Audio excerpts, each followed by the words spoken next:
yang pertama itu catatan saya sebenarnya dengan apa namanya Pak Soleh itu saya banyak memiliki kesamaan. Misalkan kesamaannya adalah penelitian Pak Imad itu nggak bisa disebut tesis. Ya itu memang kalau orang akademis kan begitu Pak. Kita nggak bisa menyebut penelitian tersebut tesis, nggak bisa. Menyebut penelitian itu penelitian ilmiah juga nggak bisa. Belum, masih masih jauh. Nah yang bisa kalau Pak Saleh itu menyebutkan makalah. Makalah itu ya makalah kalau dalam konteks untuk di kampus itu, untuk dunia modern di kampus, makalah itu ya belum sampai pada penelitian yang serius, ya hanya bahasanya, guyonannya Pak Saleh kemarin itu ya omon-omon aja gitu. Jadi ya semacam kayak tugas artikel begitu kalau di kampus gitu. Mm-mm. Nggak bisa kita naikkan itu, kita sebut bersama-sama satu rakyat Indonesia 270 juta menyebut bersama-sama tesis pun nggak bisa jadi tesis gitu. Simpelnya begitu. Nah, itu saya sama dengan Pak Saleh Basir karena memang di dunia akademis begitu, Pak. Nah, saya yang lucu itu Pak Ubaidillah, Kiai Haji Ubaidillah. Itu kok bisa beliau yang katanya latar belakangnya akademis bersikukuh menyebut itu sebuah penelitian bahkan sangat serius dan sebagainya begitu. Walaupun ketika ditanya oleh Pak Saleh Basir itu beliau berkata Pak Saleh Basir itu pertanyaannya simpel, apa research question-nya? Saya lihat sekali itu dari gesture, dari jawabannya Pak Kiai Haji Ubaidillah itu enggak bunyi. Research question-nya itu enggak bunyi. Nanti saya detailkan sedikit, tapi kalau mau apa namanya yang sama dari saya itu yaitu research question-nya itu enggak bunyi, enggak enggak dong gitu, enggak cocok. Itu dari dunia akademis. Mm-mm. Terus yang sama dengan saya Pak Saleh itu, apakah boleh melakukan penelitian seperti itu? Ya boleh saja, enggak apa-apa. Kiai Fahrul Rozi juga mengatakan ya nggak apa-apa silakan buat penelitian, nggak ada yang melarang, nggak bisa Pak kita melarang buat orang buat penelitian dari akademis, nggak apa-apa silakan melakukan itu. Tapi kalau yang masih seperti itu dikatakan penelitian apalagi membuat kesimpulan, ini saya yang klop juga dengan Dr. Saleh Basir, nggak bisa jadi penelitian langsung disimpulkan, jadi lompat langsung ke kesimpulan, kemudian dari kesimpulan itu digunakan untuk memprovokasi atau agitasi hal-hal tertentu, itu nggak bisa seperti itu. Nggak bisa dan apa ya mengenaskan kalau di dunia akademis itu hal yang seperti itu bahasa kasarnya itu melacurkan diri di dunia akademis itu melacurkan diri akademis kita gitu loh. Jadi bahasa yang kasar ya. Siap, siap, siap. Contoh yang simpel saja Pak.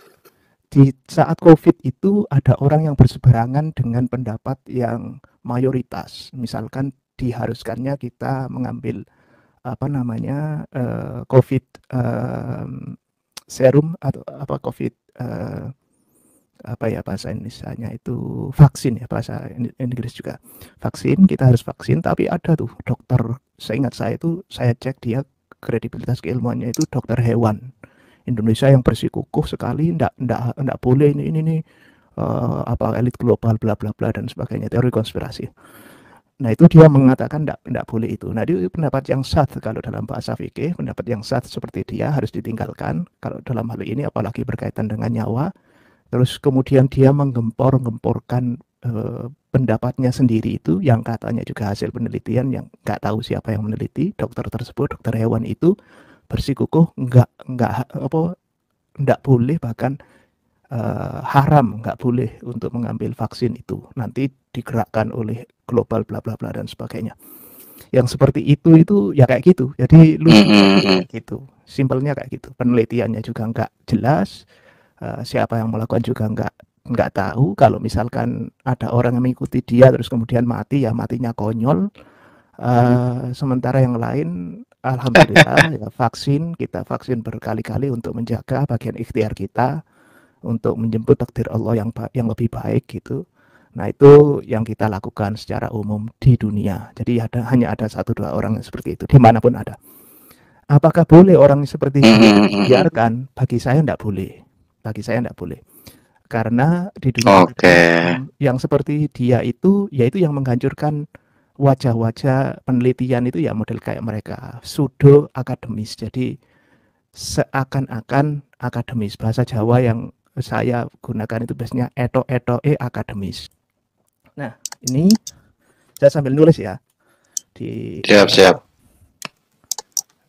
Jadi ditanya oleh Pak Dokter Pak Dokter Saleh itu apa sih judulnya itu apa? Batalnya genealogi Pak Alawi. Terus backgroundnya apa? Backgroundnya itu salah satunya itu tindakan-tindakan apa itu namanya oknum-oknum habaib yang melampaui batas itu, gitu. Ini nggak bisa jadi background, nggak ada itu. Kaitan ini dengan sini nggak ada. Terus kata beliau akhirnya berkilah gitu. Oh enggak, ini background yang mendasari backgroundnya. Waduh. Kalimatnya Pak Kiai Haji Ubaidillah itu akhirnya berkilah. Ini background.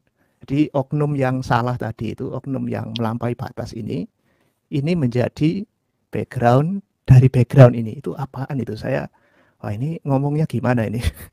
Jadi akhirnya diketawain aja sama Pak Dr. Saleh. Jadi kalau ada yang mengatakan Pak Dr. Saleh kayak nggak serius, memang karena nggak perlu diseriusi. Hal yang kayak gini nih, jadi bahasanya Pak Dr. Saleh majukan aja di forum akademis. Itu keteteran pasti bahasanya Pak Saleh. Itu pasti keteterannya di mana? Research questionnya yang akhirnya itu ke metodologi. Jadi di metodologinya itu harus bunyi sesuai dengan apa research questionnya.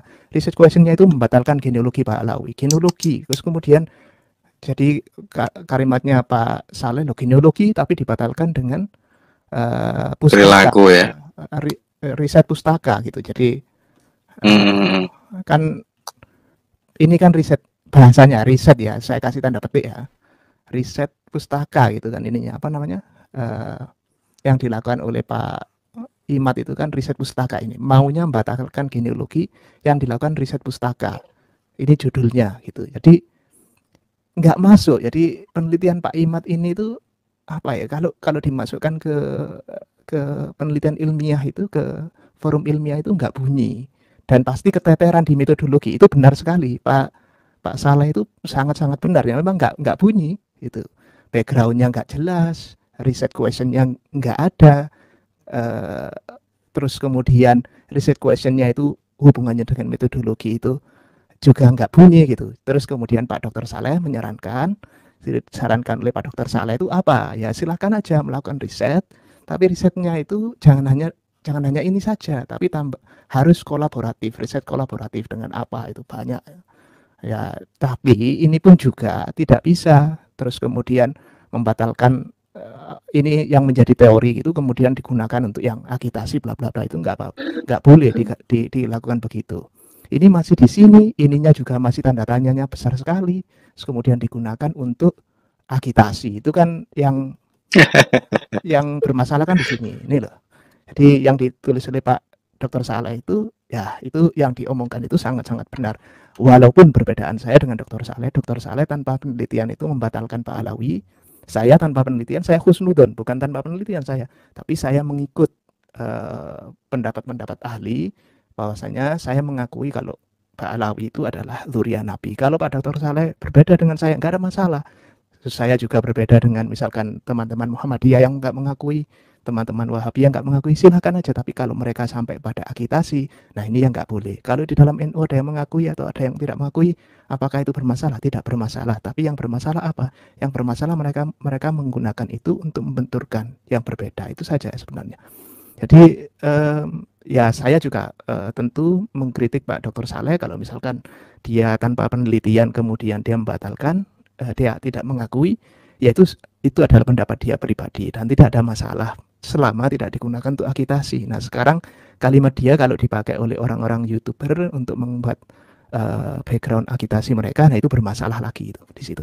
Nah itu catatan saya untuk mungkin mengurai kira-kira kalau ada teman-teman yang mau cek itu yang pertama kredibilitas keilmuan Pak Kiai Haji Ubaidillah, silakan dicek sendiri. Beliau katanya dosen di bidang filsafat. Saya nggak tahu filsafat mana, lulusan mana, saya belum menemukan.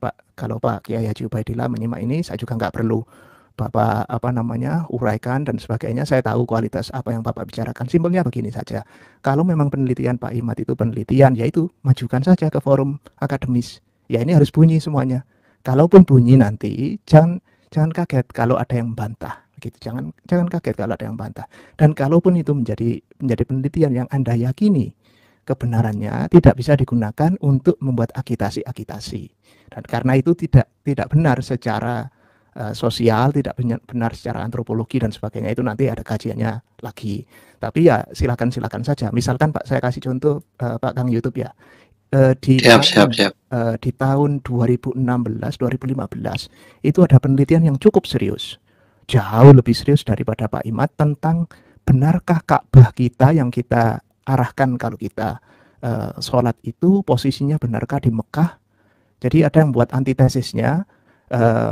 Barangkali ada teman-teman yang belum pernah dengar, tapi ini serius karena penelitiannya benar-benar dia melakukan site visit, melakukan pengukuran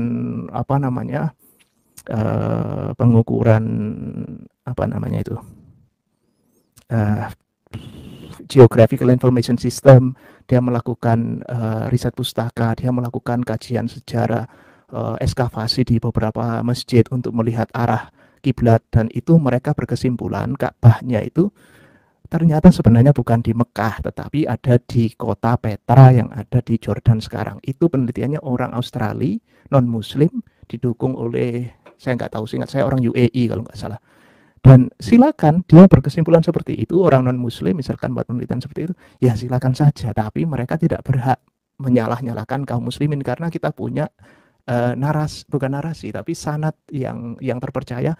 Masa ada orang yang secara sejarah itu jelas, bertahun-tahun semua sanadnya jelas, mereka beribadah mengarahkannya ke Ka'bah hanya karena beberapa masjid yang arah kiblatnya itu mengarah ke agak utara dari Ka'bah yang sekarang, kemudian mereka membuat kesimpulan Ka'bah itu di Petra, dan kita seluruh umat Islam di seluruh dunia itu salah mengarahkan wajah kita ke arah kiblat. Nah itu kan hal yang lucu. Nah itu hal yang seperti itu. Jadi kalau kita di orang akademis sebenarnya nggak kagetan ya Pak untuk orang-orang model kayak gitu. Yang jadi masalah itu orang awam itu loh. Yang awam itu kan akhirnya mereka nggak tahu siapa yang harus dipercaya, siapa yang harus diletakkan taklid kita, bahasa fikihnya itu bagaimana, kepada siapa kita harus bertaklid dan sebagainya. Nah, itu yang mengkhawatirkan itu di situ. Bisa dicek di komen-komennya pada Suka itu setelah Pak Fahru Rozi itu, kita bisa lihat bagaimana mereka memperlakukan orang PBNU. Itu bisa dilihat dari komen-komen yang ada di pada Suka ketika di videonya Pak Fahru Rozi dengan Pak Imad itu. Nah itu bisa kita lihat jadi orang-orang awam yang seperti apa. Itu kira-kira Pak yang bisa saya share untuk ini.